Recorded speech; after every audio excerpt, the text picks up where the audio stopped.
And this year, in March 2021, a working paper, a military briefing for persons with disabilities and armed conflict, which aims at providing recommendations to the militaries on how to include a perspective on disabilities when applying and interpreting IHL.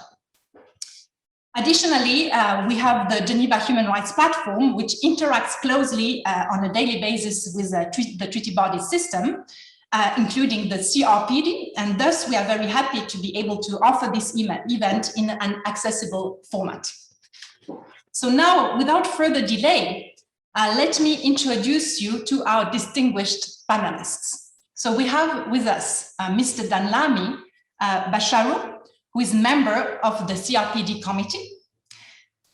We have also Mr. Michael Mwenwa, who is the Disability Inclusion Advisor at the ICRC, and Mr. Alexander Breitiger, who is the Thematic Legal Advisor at the ICRC.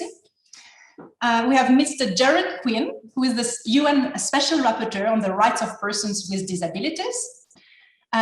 Also Ms. Elham Youssefian, who is Inclusive Humanitarian Advisor at International Disability Alliance. And last but not least, we have Ms. Chantarao Barriga, who is a Deputy Executive Director at Human Rights Watch. So we are going to start the discussion with Ms. Chantarao Barriga. And so let me give you a little bit more about her impressive bio. So Ms. Chantarao Barriga was the founding director of the Disability Rights Division at Human Rights Watch. She is overseeing research and advocacy on the rights of people with disabilities and older people. She has a broad area of expertise, including inclusion in humanitarian responses, and she has been interacting a lot with the media. And I would highly recommend to you to have a look at her talk, her TED talk on this issue. Before joining Human Rights Watch, Shanta participated also in the UN negotiations toward the adoption of the Convention on the Rights of Persons with Disabilities. And she worked also with UNICEF Tanzania, and she carried out assessment on children with disabilities in refugee camps. So Shanta, I have a question for you. So could you tell us in your short presentation, which should be around 5 to 7 minutes to make sure that everyone has the time to present, can you tell us what are the major patterns of violations or protection concerns that are related to persons with disabilities in armed conflicts, and what has been observed by Human Rights Watch? Thank you so much, Gloria, and thanks to the Geneva Academy and to the ICRC for convening this panel. I'm honored to be here among dear colleagues and friends. We've often had this conversation about inclusive humanitarian response and the role of humanitarian organizations, but I think today's discussion is really important because it expands this conversation to include other key stakeholders in armed conflicts, namely peacekeepers, militaries, and armed groups. I've been asked to set the scene, to give you some context. What are the specific experiences and violations in armed conflict? Over the past years, Human Rights Watch has documented the heightened risks that people with disabilities in armed conflicts and conflict areas, including Cameroon, Central African Republic, Iraq, Israel, Palestine, Myanmar, South Sudan, Syria, and Yemen. And we've seen a number of patterns emerge. We found that persons with disabilities in situations of armed conflict have, one, often been abandoned, experienced violence attacks, or faced challenges in evacuations. Two, there's been a breakdown in community support networks. And three, many have had to manage ongoing trauma and psychological distress in the aftermath of armed conflicts. Sadly, their plight is often invisible, but I hope to bring some of their voices to this panel. Please note, however, that given the context of armed conflicts, some of the testimonies we've documented can be graphic or disturbing. In South Sudan, a 45-year-old woman named Mary told Human Rights Watch in 2017, "When the fighting broke out, we fled the UN compound. We left my mother and brother-in-law behind because they couldn't walk and we couldn't carry them. Another relative with a psychosocial disability would not leave his father, so they all burned together in the fire. Human Rights Watch research found that people with disabilities face several difficulties fleeing armed conflicts and armed attacks on their communities, placing them at higher risk. In many cases, people with physical disabilities, for example, could not escape the violence because they had no assistive devices, or those devices were lost or left behind or stolen. These challenges were compounded by inaccessible terrain and the pace of movement, which often put those who assisted them at high risk as well. We met a 14-year-old with polio in a village in Central African Republic. Her name is Hamamatu. She told us that when her community was attacked, her brother carried her on his back until he was too tired to continue. When the Antibalaka fighters found Hamamatu 2 weeks later, they said, we found an animal. Let's finish it off. Another fighter, fortunately, intervened to save her life. In other cases, people who are deaf or have psychosocial or intellectual disabilities were shot or attacked simply because they didn't hear or know about or understand the danger that they were facing.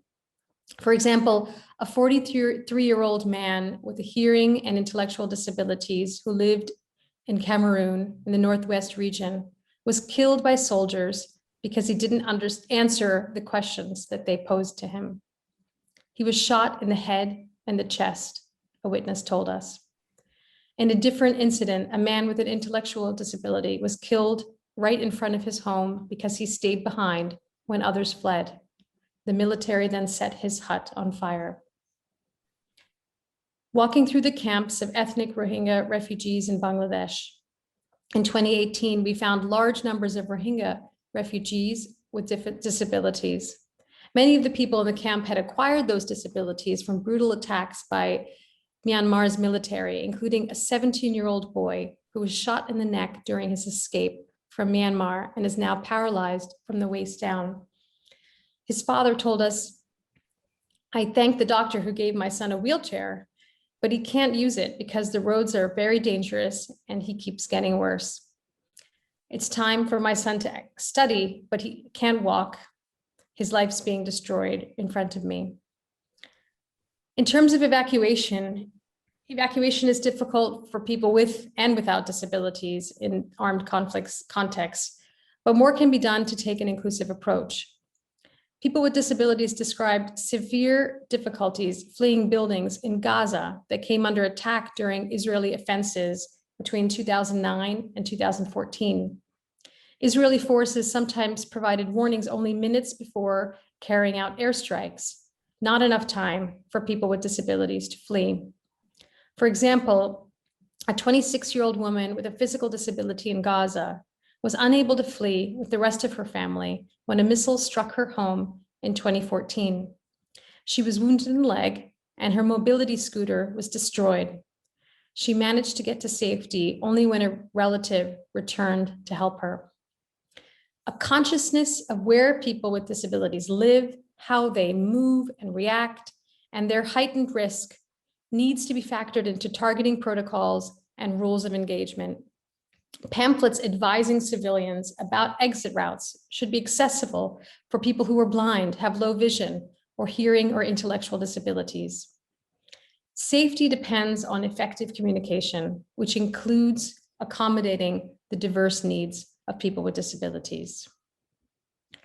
Second, people with disabilities can be significantly impacted by the degradation of support systems that existed prior to the conflict, from healthcare and rehabilitation that is no longer available, to community networks and support from family that has been destroyed.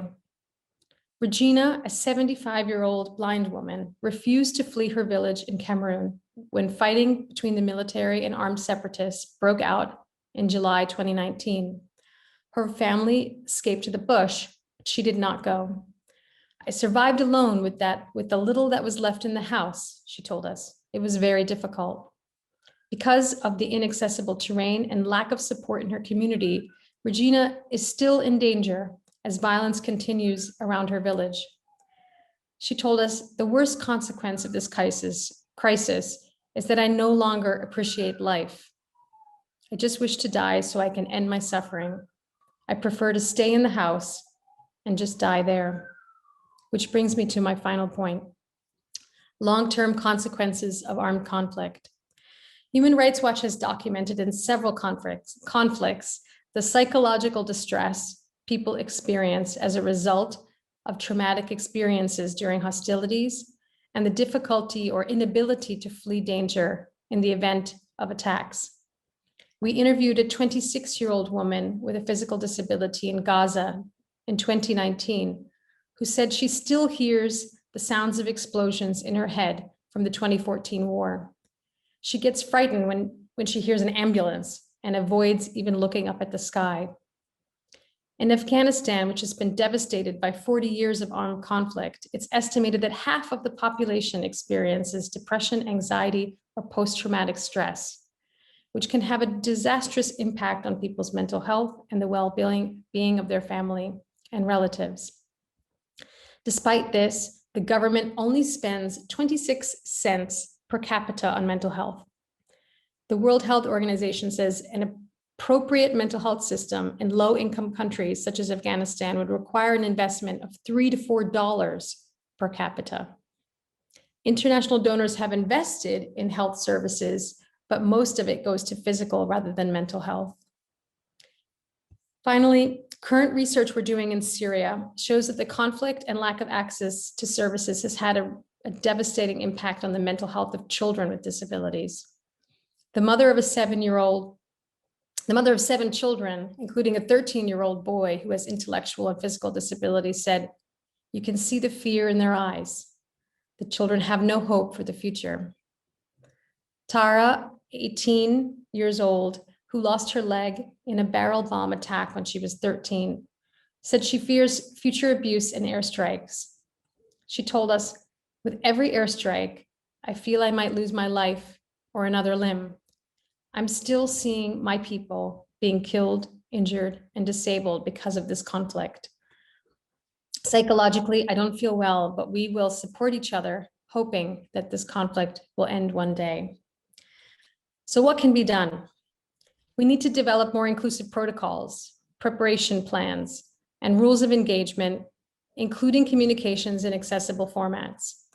There needs to be greater sensitization and training of the military and peacekeepers and armed forces.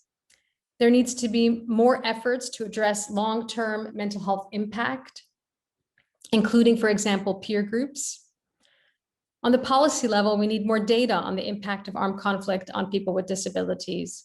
The Security Council needs to step up its efforts to gather that evidence, because without adequate monitoring and reporting, the full impact of conflicts on people with disabilities will remain unclear. Every UN peacekeeping mandate should explicitly call for the protection of people with disabilities as part of its protection of civilians mandate. The Security Council should also urge governments and UN agencies to take a more inclusive and participatory approach toward people with disabilities in the spirit of nothing about us without us. Regional bodies such as NATO and individual member states also have an important role to play in carrying out this agenda. The challenges are clear, and now we need to work together to restore hope in Syria to those children, but to people with disabilities in armed conflicts all around the world. As my dear friend and close partner, Nujeen Mustafa, a young woman from Syria who uses a wheelchair, told me and told the UN Security Council, people with disabilities can no longer wait. Thank you. Thank you very much, Shanta, for your intervention.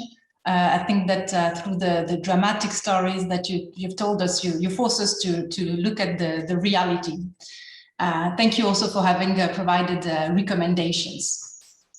So now I turn to Ms. Elham Youssefian, who is Inclusive Humanitarian Advisor at IDA, so International Disability Alliance. Let me tell you a little bit more about Elham.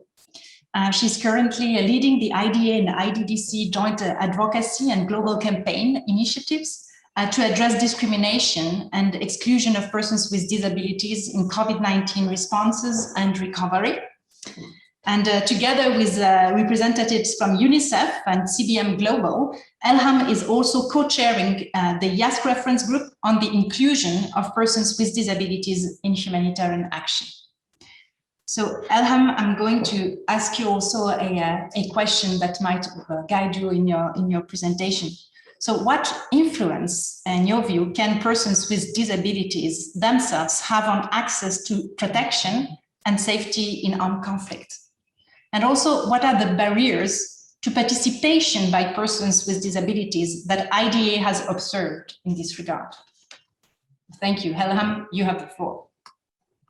Thank you very much for this opportunity. Good morning, good afternoon, good evening, everybody.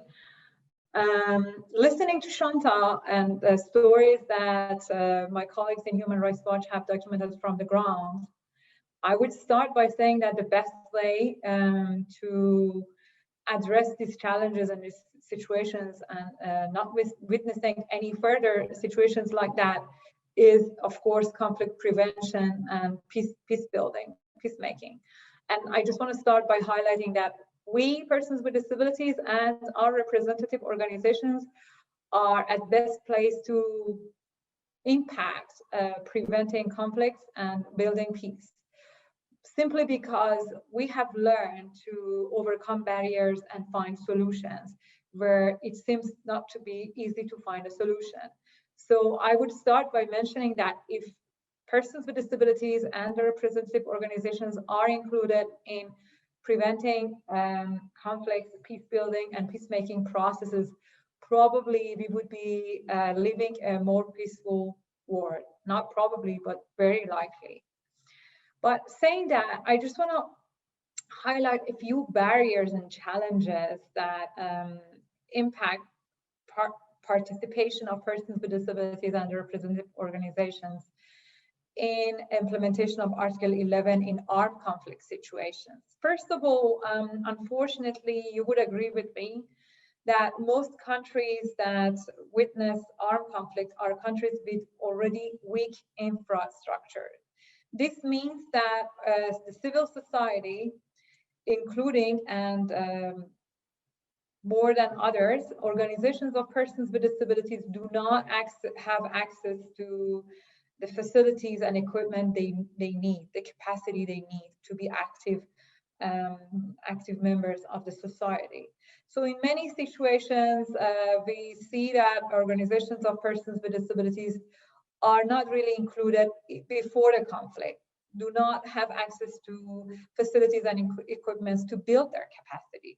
So they have limited opportunities to participate in public decision making, including decisions that concern them, and including, like, of course, and decisions about peace and security of the country. And this situation is exacerbated and aggravated when the conflict starts, because conflict actually destroys all the infrastructures, access to information, communication, and actually reduces any inclusion opportunities that was existing before the conflict. So we know that the definition of disability that we all agree on is the interaction between the impairment and institutions. The interaction between impairment and barriers, including institutional, attitudinal, and environmental barriers. And I would say that when conflict happens, these barriers just become higher and higher, new barriers and the already existing barriers just become aggravated. This means that the possibility of exercising basic human rights and fundamental freedoms just becomes more and more difficult for persons with disabilities, which means that they can less likely influence the situation. Unfortunately, the military is less and less aware of human rights of persons with disabilities and inclusion of persons with disabilities. We do have obligations on protecting civilians, but these obligations, these trainings which are provided to the military, as Shanta mentioned, are very less likely to be inclusive of information and recommendations on how to ensure that persons with disabilities are protected. So the military, when they enter the conflict, they're not really conscious of things that they should do to make sure that persons with disabilities as part of the civilian population are protected. Then we do have the humanitarian assistance organizations, the civil society, our colleagues from Red Cross, which we are going to hear from them later during this panel, UN agencies who are providing life-saving humanitarian assistance on the ground, but they are not really sensitized to persons with disabilities and their needs. So for example, when evacuation messages are sent out, they are not really accessible for persons with intellectual disabilities in plain, easy to understand language, in sign language, and they're not provided sometimes in audio way for blind persons. So we see that these groups are left behind. In terms of inclusion of organizations of persons with disabilities, I would say that in many conflict-affected countries, organizations of persons with disabilities are either non-existing because they have to stop working. When the conflict happens, they lose the limited capacity, the limited resources they have, so they have to stop working. Even if they are active, they have to be limiting their activities to very basic things, not really participating in providing training assistance and consultation toward ensuring inclusion of persons with disabilities in armed conflict.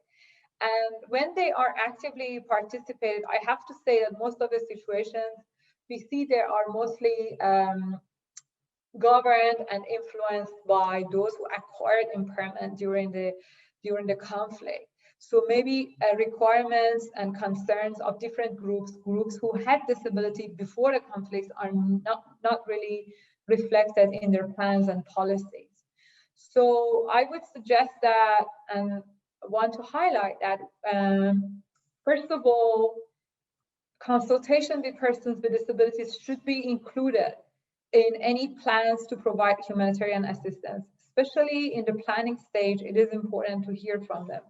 In many situations, many of the stories that we just heard from Shanta could just be prevented, could just be not happening if there had been a small consultation on what we should do to include persons with disabilities in terms of, for example, giving them some sort of warning that some people are deaf, they cannot hear if you talk to them. If there's a person with intellectual disability, what you should do about them. What should be done to make sure that evacuation programs are not leaving persons with disabilities behind.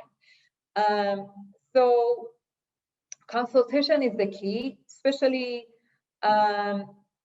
in pre-conflict situations, in countries that we think are kind of vulnerable to become conflict countries. I know that there are preparation programs and policies going on, and it is very important and crucial that those preparations are happening in consultation with persons with disabilities and the representative organizations.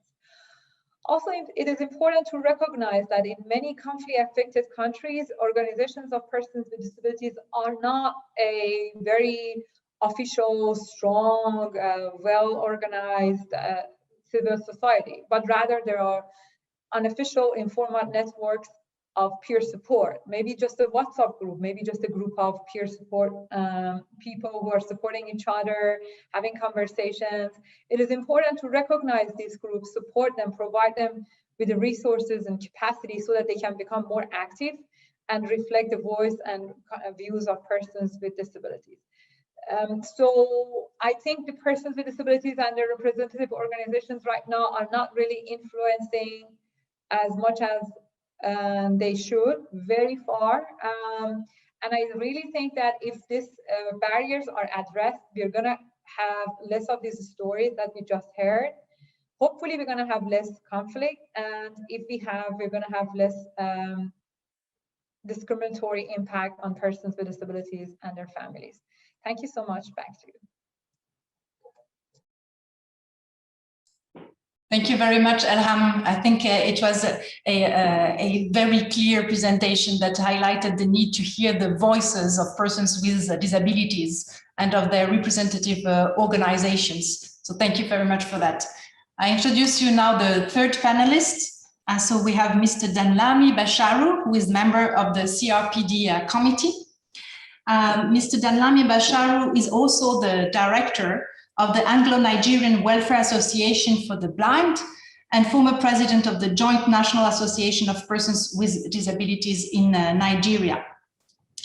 In September 2010, Mr. Basharu also represented the persons with disabilities as part of the Nigerian delegation to the Conference of States Parties or to the UN Convention on the Rights of Persons with Disabilities.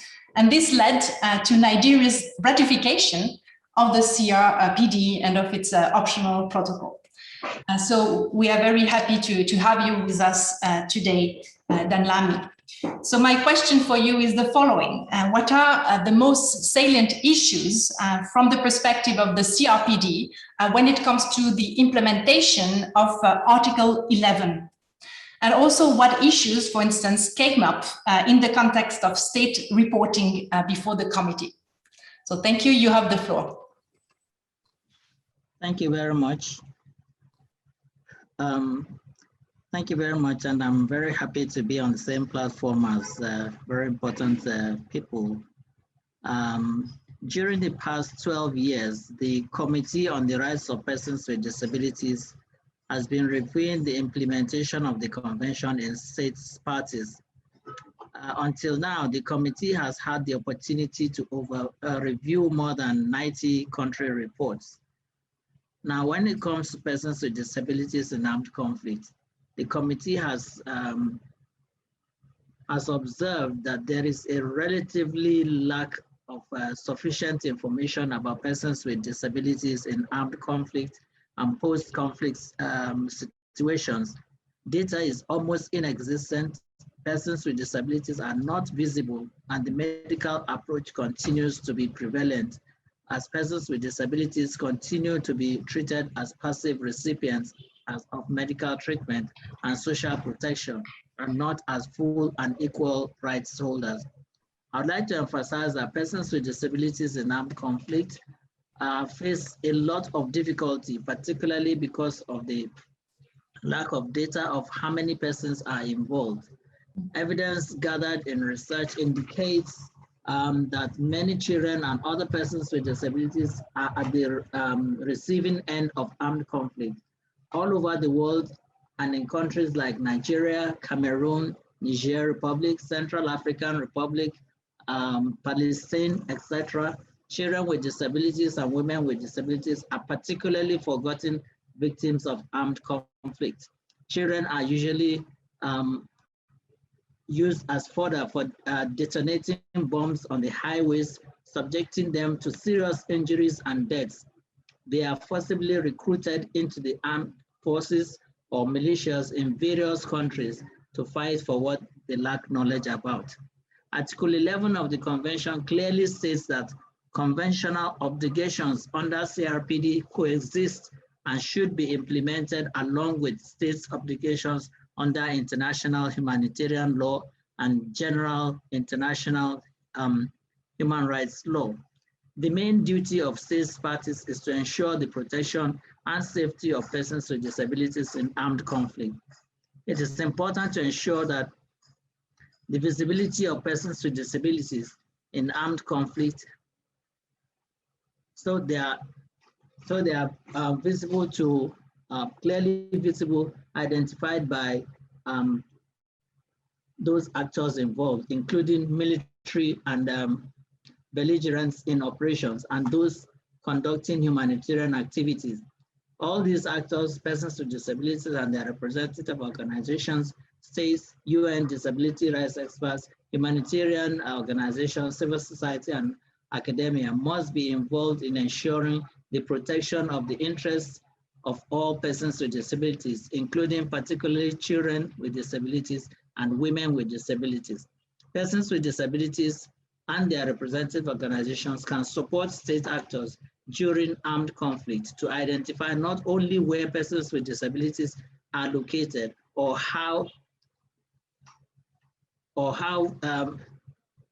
being forcibly displaced, but also in assessing their requirements, including their need for food, shelter, education, health, and rehabilitation. The actors involved must be cognizant of persons with disabilities and support them. Laws and policies affecting persons with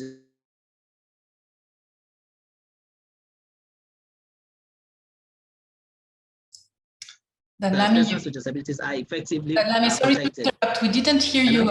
It was frozen for some for the few last sentences. Also, I don't know if you can activate your video if you have one. Otherwise, it's fine. Come on, put the video. So where do you want me to take it from? Just the very last sentences we've missed. Persons with disabilities and their representative organizations can support state actors during armed conflict to identify not only where persons with disabilities are located or have been forcibly displaced, but also in assessing their requirements, including their needs for food, shelter, education, health, and rehabilitation. The actors involved must be cognizant of persons with disabilities and support them. Laws and policies affecting persons with disabilities in conflict must be promulgated in order that persons with disabilities are effectively protected. The medical approach to disability should be eradicated, and measures to ensure protection of persons with disabilities during armed conflict and in post-conflict scenarios, including in peace-building efforts, should be adopted with effective consultation and meaningful involvement of persons with disabilities. Persons with disabilities should be empowered and acknowledged as actors of change in post-conflict and peace-building efforts. Article 11 also covered non-conventional and asymmetric armed conflict being waged by non-state actors, including insurgents. As Article 11 states, while making reference to international humanitarian law, all parties in conflict should abide by their obligations under international humanitarian law, refrain from harming resident populations, including persons with disabilities. In many countries, non-armed conflict, informed conflict, including my own country, Nigeria, non-state actors often neglect persons with disabilities. States should give specific attention to persons with disabilities in post-conflict condition, as they lack access to services and support in acquiring shelter, food, healthcare, education, and transportation. They are usually excluded and forgotten in peace agreements, and they do not participate in the design and implementation of policies. Humanitarian organizations should ensure that persons with disabilities, especially women and children with disabilities, receive their priority attention in being moved to safer ground and provided with education, healthcare, and transportation. Civil society and the academia must ensure a widespread understanding of the laws, including humanitarian laws and policies regarding persons with disabilities in armed conflict, and ascertain that such persons do understand the guiding laws. The work of the CRPD is to ensure the promotion and protection of the rights of persons with disabilities. The CRPD has a number of general comments and guidelines on the protection of persons with disabilities that would protect the interests of persons with disabilities, including in armed conflict and in post-conflict situations. The committee, being the international monitoring body of the convention, has adopted guidelines to provide clarification to state parties about the provisions under the convention to respect, protect, and guide and guarantee the rights of persons with disabilities. All actors, including civil society, academia, involved in providing humanitarian relief and reconstruction in post-conflict situations and peace-building efforts should ensure that the protection and promotion of the rights of persons with disabilities are always upheld. Working actively with representative organizations of persons with disabilities, humanitarian organizations will be able to provide the much needed support in armed conflict situations. Thank you very much. Thank you very much, Danlami. Thank you for highlighting the need to empower persons with disabilities and to make their voice heard also in post-conflict peace building. I liked also the fact that you mentioned the role of non-state actors and the fact that we need to sensitize also non-state actors to this issue. So let me now turn to the International Committee of the Red Cross. So we have two panelists with us. We have first Mr. Michael Mwendwa, who is a Disability Inclusion Advisor at the ICRC. He has over 15 years experience in disability inclusion. He has worked with local and international disability inclusion organizations in Kenya, notably, prior to joining the ICRC last year in June 2020. And we have also Mr. Alexander Breitegger, who is ICRC Thematic Legal Advisor here in Geneva. So he's working on many files related to the interplay between IHL and human rights law. So this includes the file on the protection of persons with disabilities, but is also working on the protection of healthcare delivery in armed conflict or other emergencies, and with the use of force in law enforcement in particular. So Michael and Alex, you have the floor. Thank you very much. Good morning, good afternoon, everyone. This is Michael Mwendwa speaking. Then, of course, after a few minutes, like 3 minutes, I'll let in Alex. From the previous speakers that have spoken, it's really Chantel, Elham, and Danlami. I would say that the speeches were quite eloquent on the barriers faced by persons with disabilities in armed conflict. And definitely as ICRC, there are some interventions that we have taken. And this is why we are so happy to co-host this event, this side event, which is fully in line with ICRC's own institutional Vision 2030 on disability, where one of the pillars is to contribute to an international legal and policy environment that promotes the inclusion of persons with disabilities in humanitarian activities and their protection and safety in armed conflict. As a mainstream humanitarian organization, our specific contribution may be to integrate inclusion and protection of persons with disabilities in our own protection and assistance activities, and also to contribute to a more inclusive interpretation of international humanitarian law, that is the IHL. For doing this effectively, we need to reinforce our legal and policy work with other pillars of our own strategy. For instance, if we want persons with disabilities to be more visible and included in our own humanitarian programming and recommendations to armed forces or armed groups, we have to find ways to better consort with and involve persons with disabilities and definitely their representative organizations in shaping those recommendations as part of a wider diversity agenda that recognizes that persons with disabilities are not homogeneous.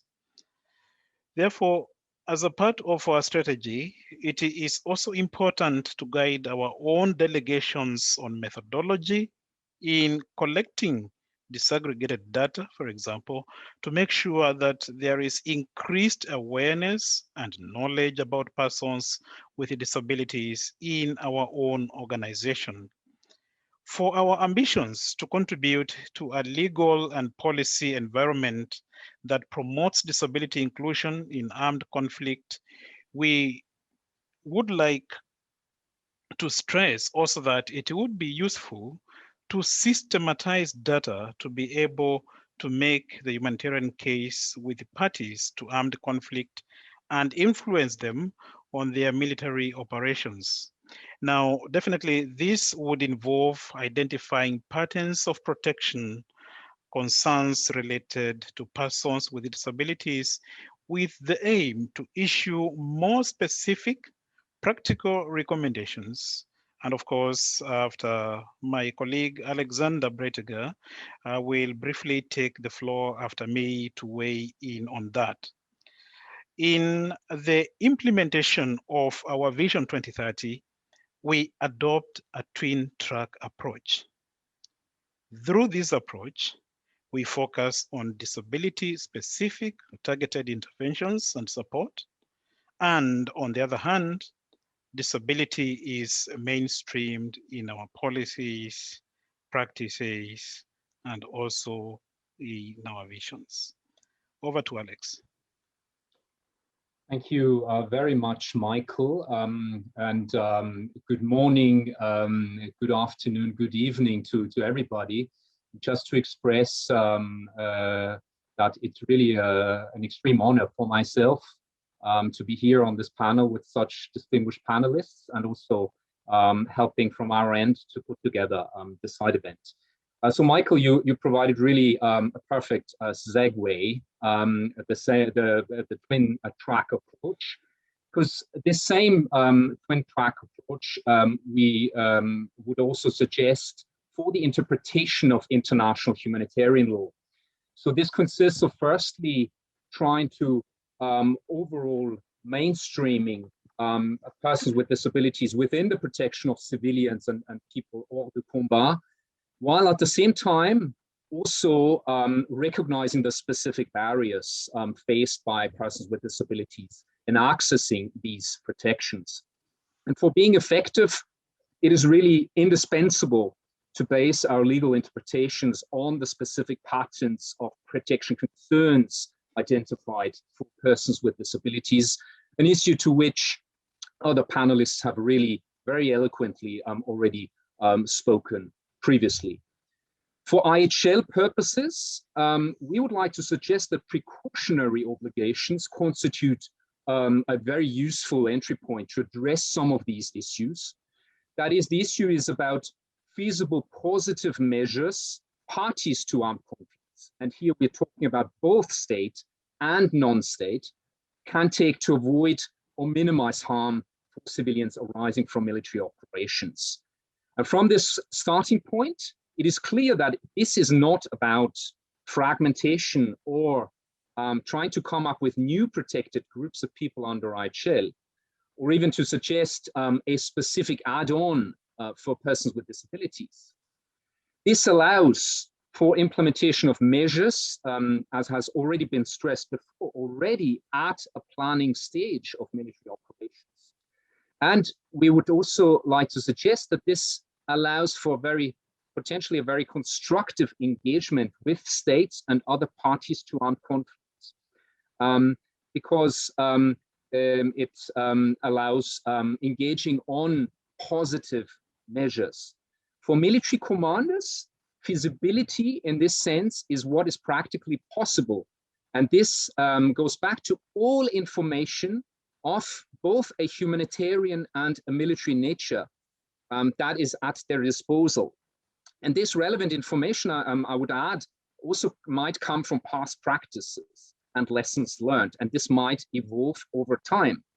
So here, all of us convened today can, in our view, contribute to making that humanitarian case in supporting the systematization of data collection on specific scenarios faced by persons with disabilities, which in turn should result in a better awareness by militaries. Guidance on how to integrate into various layers in relation to military planning and operations should also be had by people that are knowledgeable of these various levels.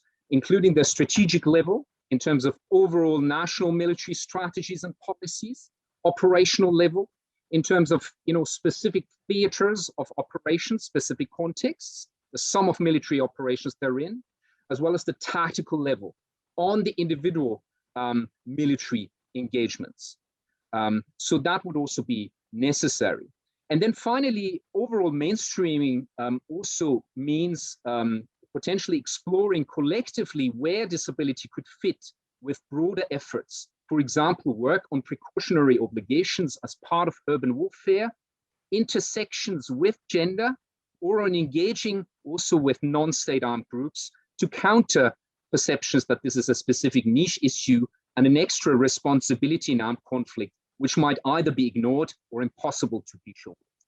So to conclude, the ICRC is happy to continue engaging with others and help mobilizing experts for further discussions on practical recommendations for the protection and inclusion of persons with disabilities in armed conflict. Thank you very much. Excellent. Thank you very much, Michael. Thank you very much, Alexander. I think your presentations very elegantly showed how mainstreaming is important of this issue, not only in the context of humanitarian activities, but also in the context of how we want to interpret and apply IHL rules, such as the principle of precautions. So thank you. And also a special thank you to Alex, who invested a lot in organizing this event, and we appreciate it very much. Thank you. So let me now turn to our last panelist. So we have Mr. Gerard Quinn, who is the UN Special Rapporteur on the rights of persons with disabilities. So Mr. Quinn has been appointed in October last year. He's a graduate of Harvard Law School, and he also held a chair at the National University of Ireland, where he founded and directed the Center on Disability Law and Policy. He currently holds 2 research chairs at the Raoul Wallenberg Institute on Human Rights in Lund, Sweden, and in Leeds University. So the question I have for you, Mr. Quinn, is how can your mandate contribute to concrete implementation measures relating to the protection of persons with disabilities in armed conflict? And can you already provide us some indications as to the key areas of recommendations you would like to include in your next thematic report? So thank you, Gloria, and thank the Geneva Academy and the International Committee of the Red Cross. This is a fabulous side panel. There's been 2 or 3 events in the last 8 or 9 days on this broad topic, which is really, really fabulous to see. Shanta started out by, well, in part of our presentation, commenting on the long-term effects of victims of conflict. And let me just say at the outset and put my cards on the table, I'm one of those. My grandmother was killed as a reprisal during an armed conflict in my country. She was 24. This happened a long time ago, long before the Geneva Conventions outlawed reprisals. And my father, who was 3, witnessed it, and suffice to say, it damaged him over his lifetime. And with us as his children, it left a huge absence, because we knew all the other grandparents, but not her, and very, very awkward silences, because nobody really had the emotional capacity to really deal with that. And we had a big event last year, all of the extended family, to mark the event 100 years ago. Can you imagine 100 years ago? And I can only think what today's conflicts is generating in terms of intergenerational pain and loss and suffering. So the issue is quite personal to me as well as professional. I was rereading recently Joseph Schumpeter's book on creative destruction through innovation. Really, really fascinating piece of work. And I tend to view the CRPD as something that brings about not so much creative destruction, but creative innovation, and causes, as it were, a ripple effect on many, many, many existing domains of international law. international humanitarian law is just one of those fields. There are many others, including, for example, even private international law. And it's always struck me that there was nothing inherently wrong with international humanitarian law, but I was raised a legal realist, and I see an enormous difference between the law on the books and the law in action. And it always seemed to me that although the norms were there, they were never operationalized in the way we would like them to be operationalized. The sort of ethic of invisibility seemed to be woven into the norms. So it's not really a question of changing the norms. And here my operational philosophy is very close to Alex's. It's more a case of adding specificity and particularity to the norms to kind of open up the lens. For example, Alex talked about maximum feasible measures. Well, it's really all about extending the continuum of what's considered to be maximum feasible measures under international humanitarian law. It's always struck me as odd that whereas we can assume in any given population, in Geneva or in Lund or wherever, that 15 to 20% of the population will have a disability. We can make that assumption pretty plainly. And yet when you talk to military people, they will tell you, we would have done things differently if we had known. Well, you don't need to tell them. They should make an operational assumption that several categories of people with disability will be present in theaters of operation. Therefore, for example, the norm of proportionality, the choice of ordinance, should be nuanced from the get-go and not depend on accurate data of who's in theater, because we can make that assumption right from the get-go. So I think our project, our first report, is going to be about how that visibility is kind of backfilled into the international humanitarian norms. What should it mean in practice, and particularly for military training and for the dialectic between civil society and military authorities going forward into the future? I don't think there's a lack of goodwill on the part of military authorities. I think they're just an example of one cohort, like, for example, the medical profession, that's now been socialized to internalize some of the new perspectives of the UN Convention on the Rights of Persons with Disabilities. Also, and in terms of looking forward and anticipating what we're going to say, kind of a sneak preview, protection's not a bad word. It hasn't gone away. I mean, it's been encoded with a lot of paternalistic approaches. And protectionism is in the UN Convention on the Rights of Persons with Disabilities. There's an obligation on states to protect people with disabilities against violence, exploitation, and abuse, as well as to protect their physical and mental integrity. So it's not gone away, but it has been radically rebalanced with other things. So people with disabilities are not necessarily just seen as objects of protection, but as human agents in their own right, in their own lives, as well as collective agents for change. I'm actually quite optimistic about that, and particularly as it applies to peace-building processes. Why?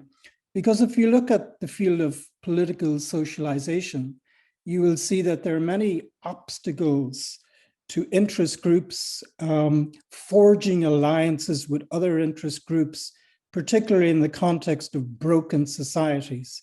But the one thing people will tell you is that regardless of their political position, they will form alliances with organizations of people with disabilities.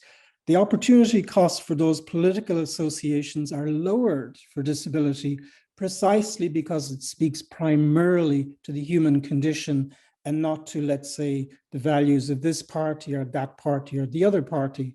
There's some fascinating evidence from Northern Ireland that through the worst period of violence, all of the sectarian divisions would come together under the banner of disability. And there's many claims that that was one of the stimuluses for the peace process to take off. Obviously, it took off for other reasons, but the confidence that grew between the communities based on those exchanges was a key initial kickstart to the actual peace process itself. So one thing we want to do is kind of contribute in our report, our first report on armed conflicts, to a reframing of the issues and to kind of building up the circuit between the conduct of armed conflict, rescue, humanitarian action, and peace building processes into the future. So back to you, Gloria. Thank you. Thank you very much, Jared, for giving us already a hint to some of the recommendations of your mandate and this idea of reshaping the notion of protection. So now we have time to collect questions from the floor, the virtual floor. So you may want to ask questions either by raising hands or by writing, by using the chat function. I see that we have already one question in the chat, so I'm going to take that question, and in the meantime, you can already write or raise your hand for the others. So we have a question from Niluka. It's the following. In post-conflict situations, how can we ensure that those persons with disabilities who are perceived as enemy combatants are not ostracized and are not excluded from peace-building processes?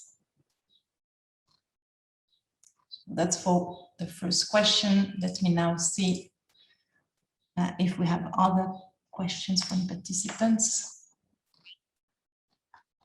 I see no one raising hand.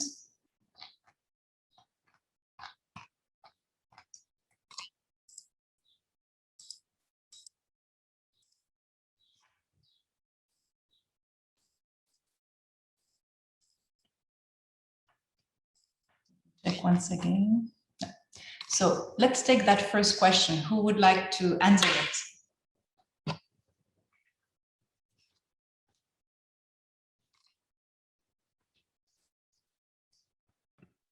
I'm thinking, maybe just move on and maybe we'll come back to it.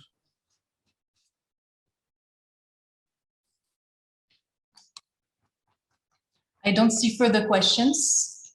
So I don't know if one of the panelists want to take the one I just mentioned.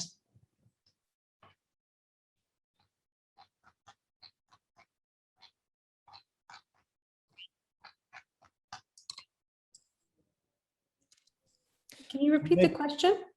Yes, sure.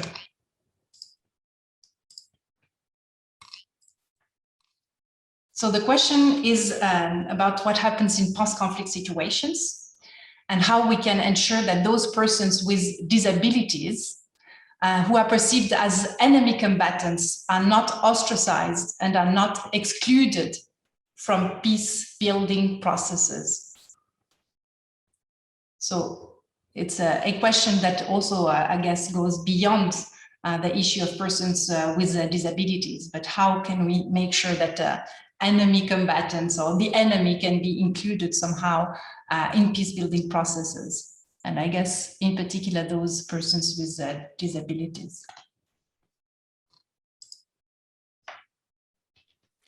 Maybe I'll just add an observation, which is that during the peace process in Northern Ireland, various policemen who were injured and disabled during the process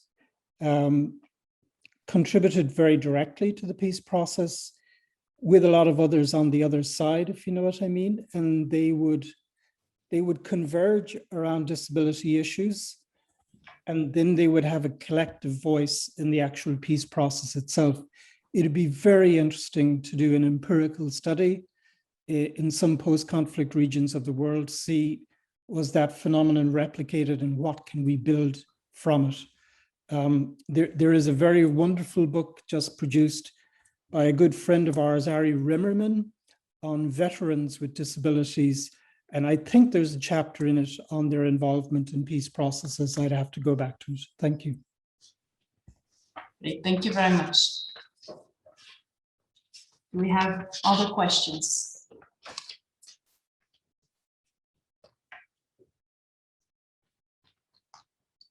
Maybe I'm going to abuse then my role as moderator. And so my question is the following.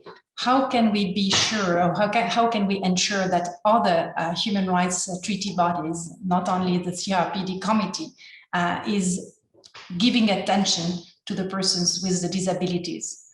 Because I guess that this issue of mainstreaming is true not only about the work of humanitarian actors or interpretations and applications of IHL, but also in the work of human rights actors.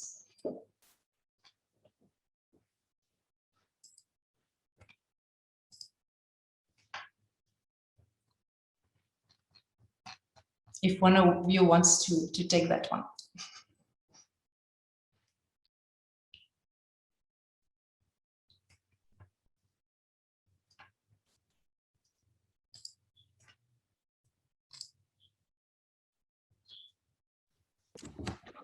Yeah, I think this is an area for, and that where all human rights treaty bodies really have to work together, in hand in hand.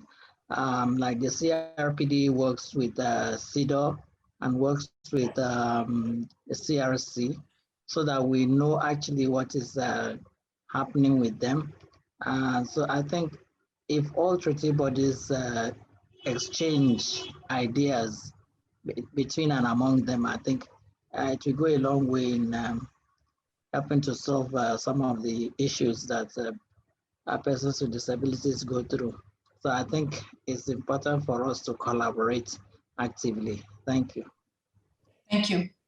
And then since we were with you, can you tell us if the issue of armed conflicts appears often in the state reporting in front of the CRPD? What's your analysis of the state reporting system? Well, hello, can you hear me? Yes. Yeah. Well, I'm afraid that the issue of armed conflicts have not appeared very much in the CRPD, but I think going forward, it's going to take shape because there's a lot of talk about armed conflicts in the world. So yes, while it has not focused prominently, I think going forward we're going to give serious consideration to it, particularly in terms of Article 11 of the convention. Great, thank you very much. I see now that I have one question in the chat from Stephen Barigny. So he said, thank you for this session first. Despite ICRC and other agencies' efforts, the UN Secretariat's March 2021 report on the protecting the rights of persons with disabilities in armed conflict concludes that there is little evidence of systematic engagement with persons with disabilities and their representative organizations in humanitarian response. What are better practices that could be game changers in that regard? Thank you for this great question. This is Elham. I think I can answer to that. Mm-hmm. So thank you so much for this question. On best practices, well, I can't call it best practices, but there are some promising practices that we are witnessing right now. So you are aware of the adoption of the Interagency Standing Committee Guidelines on Inclusion of Persons with Disabilities in Humanitarian Action, which was launched in November 2019. And because of that, we are witnessing humanitarian organizations and organizations of persons with disabilities and UN agencies coming together towards implementation of the guidelines, including through the establishment of the Reference Group on Inclusion of Persons with Disabilities in Humanitarian Action, DRG, which together with UNICEF and CBM Global, the International Disability Alliance, is co-chairing. That group is actually bringing together all these organizations, organizations of persons with disabilities, the civil society, and humanitarian actors. And I think through that, we are kind of starting this conversation and working together on implementation of the guidelines, which would enhance the inclusion of persons with disabilities in humanitarian assistance. Also, the guidelines have one specific chapter on participation of organizations of persons with disabilities, providing some concrete recommendations on enhancing those partnerships.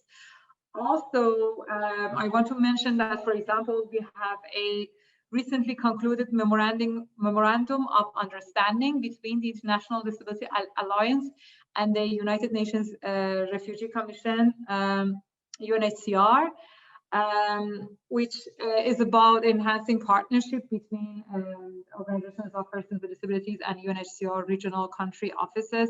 So again, this is something that I would suggest, if we see more and more humanitarian actors and DPOs reaching to partnership agreements, we can hopefully witness more participation. Also, we were in another meeting just before this one, and we heard from ACHA colleagues that they are working towards allocating more funding to organizations to inclusion of persons with disabilities in humanitarian action, and strengthening the capacities. So I think there are some great movements happening. They are slow, they're not enough. Much more need to be done, I agree, but I think some promising things are happening. Thank you. Great, thank you very much, Elham. I think Shanta wanted to add also on that question. Thanks, Gloria. I wanted to just add an example from Central African Republic, where we documented how people, not only people with disabilities experience the conflict, but also their experience in camps there for internally displaced people.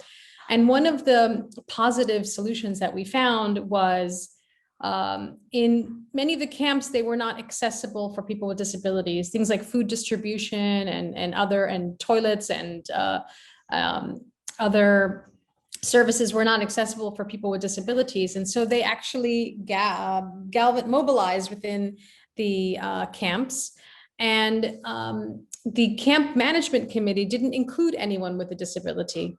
But what we saw after several of these advocates with disabilities, really reinforcing Elham's point that people with disabilities are the experts and should be consulted, by including someone on that camp management committee, which is what eventually happened, they then were able to think about those issues in a more inclusive way. And so I think there are examples when, and that's just one, and I hope it's replicated in other places, but when we have people with disabilities sitting at the table and part of the decision-making that goes into, for example, camp management, then those questions are addressed in the planning stage, let alone not as an afterthought, but their voices need to be heard and they need to be at the table.